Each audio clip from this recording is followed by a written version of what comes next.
you for joining us. Appreciate you're a busy man. So obviously not to speak for you, but you're the Vice Principal at Barton Peveril Sixth Form College. Do you want to give us a very quick overview of yourself, your role and the college? Yeah, certainly. So I'm Vice Principal for Business Services.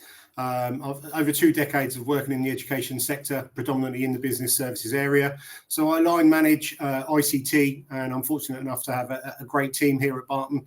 So I took over here about 2 years ago, and a lot of my attention has been focused on developing a meaningful digital strategy and supporting the evolution of tech and infrastructure within the system.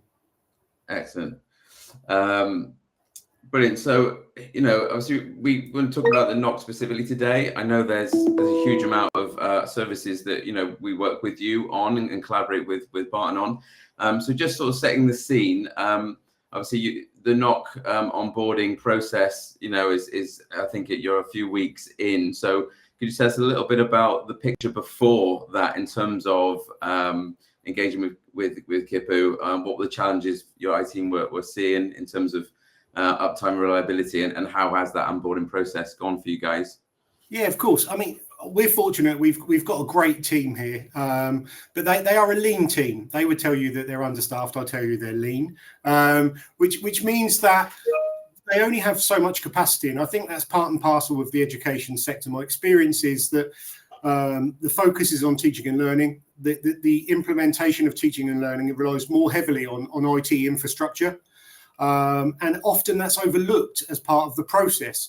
It's all well and good having wonderful systems and platforms that you can use for teaching and learning, but if your infrastructure doesn't support it, then that's a challenge. It'd be like putting new tyres on a Ferrari that doesn't have an engine. Mm-hmm. So we focused heavily on trying to make sure our network met the needs of the curriculum, both now and in the future.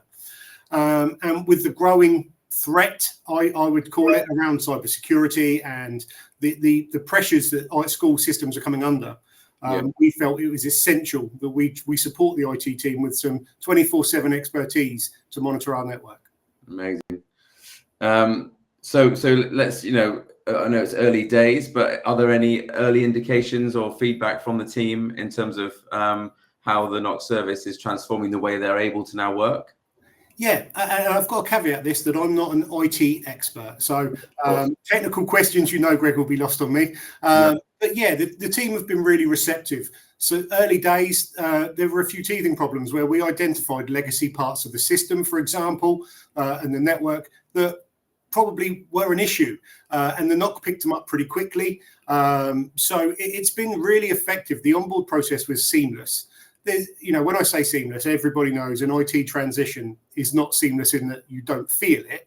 It's in that the problems that were identified, which are inevitable, were identified and remedied rapidly without impact on systems and services. Mm-hmm. So a seamless transition is never one that means there was no issue. It means the issues were dealt with rapidly and in a way that it meant operations weren't affected.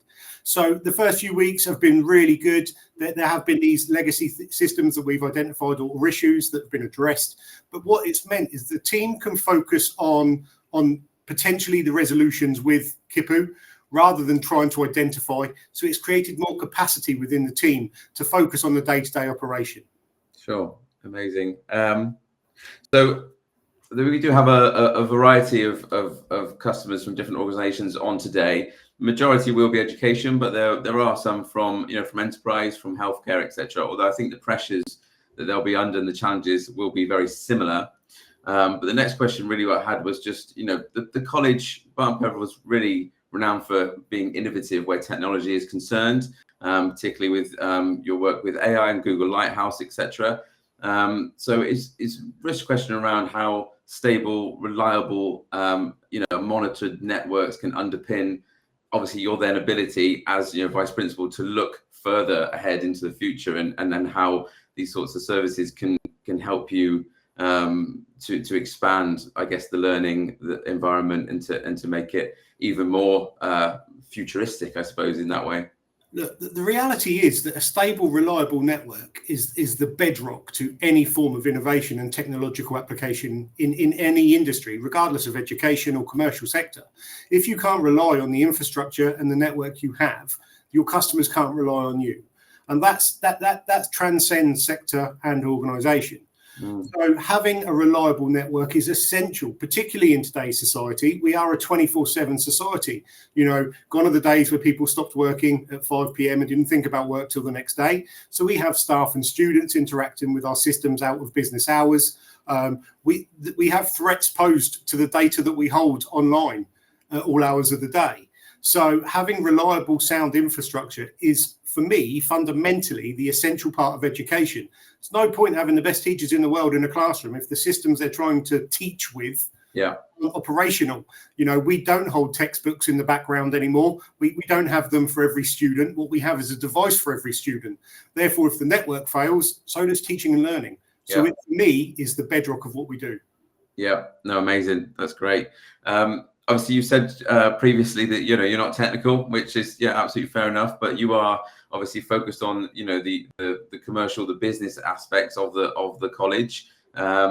So I just wanted to touch on sort of we know within education, many institutions do face budget constraints, as many businesses and organisations will, and stretched IT. So how does investing in a proactive NOC services like KHIPU's address these challenges? What's the potential, in your eyes, sort of the return on that investment for you at Barton as you see it?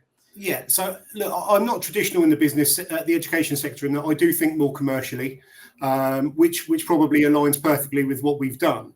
But the reality is, the cost of trying to have a system in to prevent any incidents is significantly cheaper than the cost of trying to remedy them when they happen.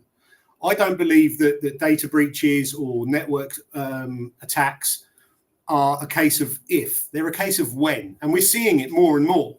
So actually investing in your infrastructure or in your IT is essential. There's no point having the best teachers in the classroom if your systems don't work. There's no point having an Apple Mac sat on a desktop if it doesn't work. You need to have the system right first. I'll go back to my point, you wouldn't have a Ferrari with lovely tyres and no engine. And the IT infrastructure, the NOC, the SOC that we have, they are part of our engine. So we need them to teach today, but to prepare for tomorrow. So cybersecurity, network security, operational effectiveness relies on that infrastructure. And the relationship we've got with KHIPU means that I don't need to be a technical expert. My IT manager and my team don't need to be monitoring my network 24/7 themselves or reacting to an issue. What they can do is trust that our partners are doing that for us. And when an issue is identified, we proactively work with them to address it and ensure that there's no impact on our operational effectiveness. Brilliant. Yeah, I think you preempted my final question was going to be about the collaborative approach that we obviously KHIPU try and take with all of our customers, but I think particularly we've really sort of hit a nice sort of phase with Barton. There's a press release which I'll share with all attendees that we're working on an IT support hub with you guys. Obviously, you mentioned you are SOC customers as well as now NOC customers. So it was just I don't know if there's anything we could add in terms of your experiences so far, interactions with our engineers, that ease of collaboration. Matt, in his presentation, mentioned we don't take the keys away from our customers. It's supposed to be back and forth and collaborative. Yeah, I mean, look, the reality is I wouldn't be on this call representing KHIPU if I wasn't an advocate of the company and the service we've received. But we as an organisation try not to have transactional relationships. We try to forge partnerships. Now, partnerships are defined by the mutual benefit. So the reality is we've benefited massively from KHIPU's expertise, but we were already buying that. What KHIPU have given us recently is beyond that. It's the value add. It's the support services. It's the guidance. It's the lovely to haves. People like Dave, who's on this call, Jade, who I don't think have gone above and beyond to support us. And they didn't have to. They already had our business.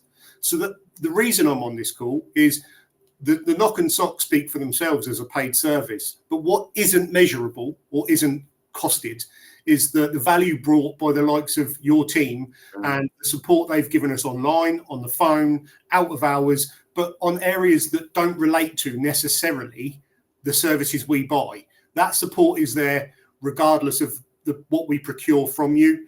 And I think that's something that in education particularly doesn't doesn't get recognition. So we look for partnerships. We have a partnership with KHIPU. That partnership has been a long-standing one, and I certainly believe and hope it will continue to be a long-standing one for years to come. So I think that the relationship is everything. Amazing. Thank you for that. That's lovely to hear.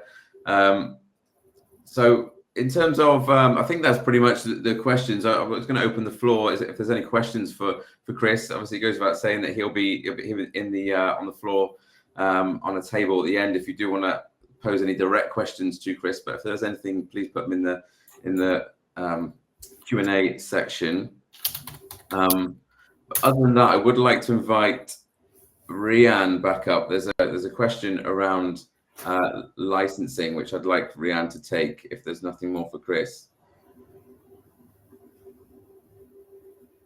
No, I think we're all good on that. So thank you very much, Chris. We really appreciate your time and coming on speaking on behalf of Barton and our relationship with you. So thank you very much. Thank you for having me, and I'm around if there are any questions after. So thanks a lot. Amazing. Thank you, Chris.